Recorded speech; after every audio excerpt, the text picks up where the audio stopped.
Good morning, boys and girls. Happy Wednesday. Well, what are we going to do today in math? Today we're starting a new section in math. We already learned measurement part 1. We've learned all the concepts in measurement part 1, and now we're going to learn measurement in measurement part 2. What will part 2 be? Let me show you here. Part 2 is going to be temperature, calendar, time, and money. Those are the 4 parts of measurement left. And those will be in part 2 of measurement. So today we're going to start part 2 with our first measurement, which is temperature. Now look up here at the board, and the first thing to wonder is, what do we use temperature for?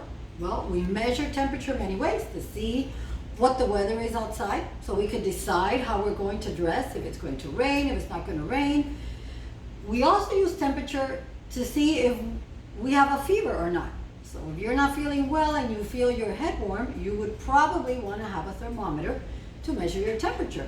And so although it does not look like the thermometer you would use to measure your temperature, now they have a lot of cool thermometers where they just point to your head and they can tell your fever, or one that you put in your mouth or in your ears. There's different kinds. A thermometer like this one would be one that you would probably use to put outside. If we were in class today, we would be taking this outside to measure the temperature. So this is a thermometer.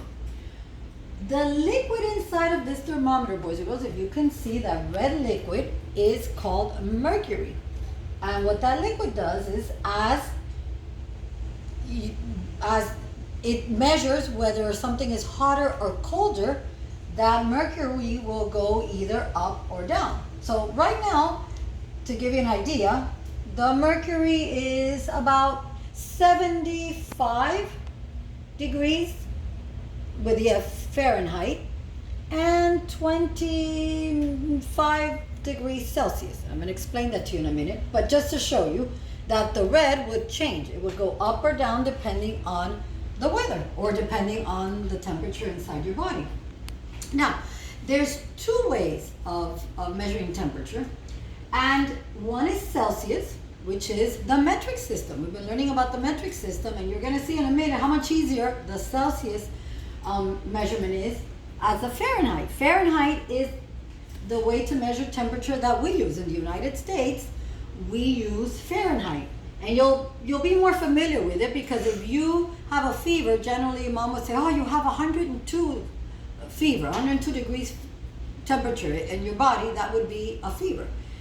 And however, in Celsius, that would not be. I'll show you in a minute what that would be. That would be beyond fever. That would be boiling, and you would probably be gone if you had that in Celsius. Now, how do we get these names? Well, these names, Celsius and Fahrenheit, are the last names of the 2 inventors who invented it. Daniel Fahrenheit, that was his name, he invented the mercury thermometer with mercury inside of it. So he invented that, and these were the degrees that he used for important temperature measurements. And we're going to look at those in a second. Celsius was invented by Anders Celsius, and he decided, this is kind of interesting, boys and girls.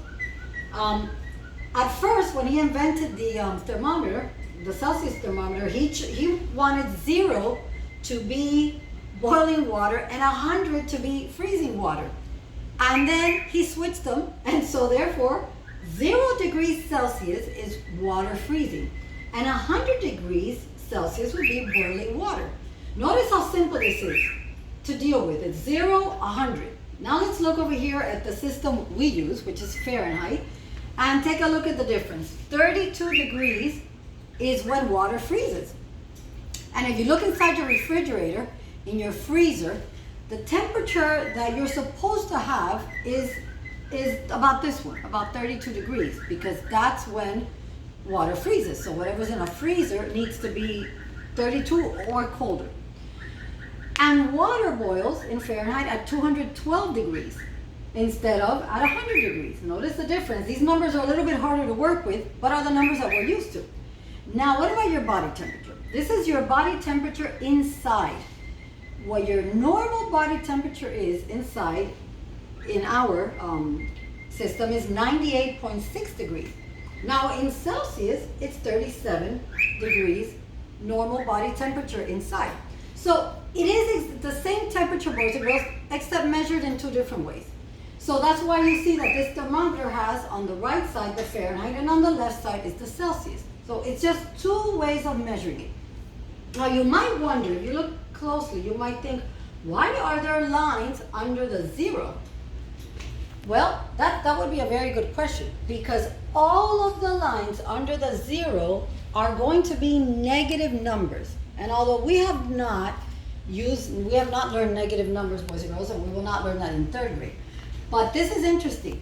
When it's very cold, and you hear in the news, you won't hear that in Miami's weather, but you'll hear that in New York and up north, it'll say, oh, it's 10 degrees below zero, it's freezing, and you see snowstorms. That means that the temperature went below zero. So if in Celsius, the temperature goes below what is considered 0 or 20, that means that you're talking below freezing. That's where at water freezing is where we would have snow. And so whenever you see below 10 below 0, you would have a little negative sign in front of it, which means that it's below. And that you're going to see that in your book in just a minute. So whenever you see a negative sign, anything that looks like this, for example, negative 20, let's say, that means that's colder than cold. That's very cold. Anything that has a minus in front of it means extra cold, below freezing. Those are temperatures that are very cold up north, Alaska, Canada, and New York. Last year we had a very cold winter up north, and you saw temperatures like that, and people's hair is frozen from this kind of temperature. So anything below 0 would be freezing. It would be beyond freezing.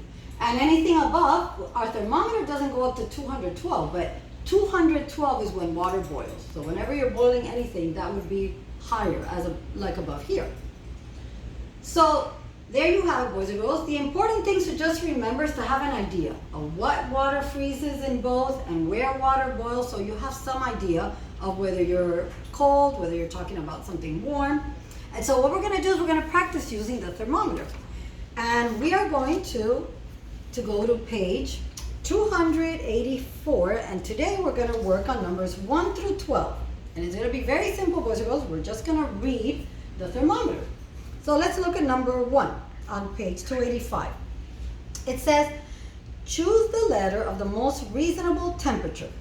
All right, so number 1 is an ice cube. Now look at your options, boys and girls. You have A, 30 degrees Fahrenheit, B, 60 degrees Fahrenheit, or C, 90 degrees Fahrenheit. Now remember, they're talking about an ice cube, so look at your Fahrenheit and figure which one would make more sense with an ice cube, which would be, let's say, in the freezer. Well, if you thought 30 degrees Fahrenheit A, you are correct, because water freezes at 32 degrees. All right, let's do number 2. Look at number 2, hot cocoa. That's like hot chocolate. Which would you choose?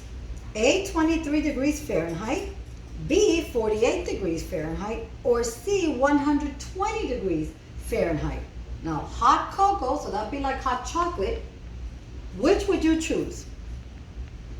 Well, if you said 120 degrees Fahrenheit, you're correct.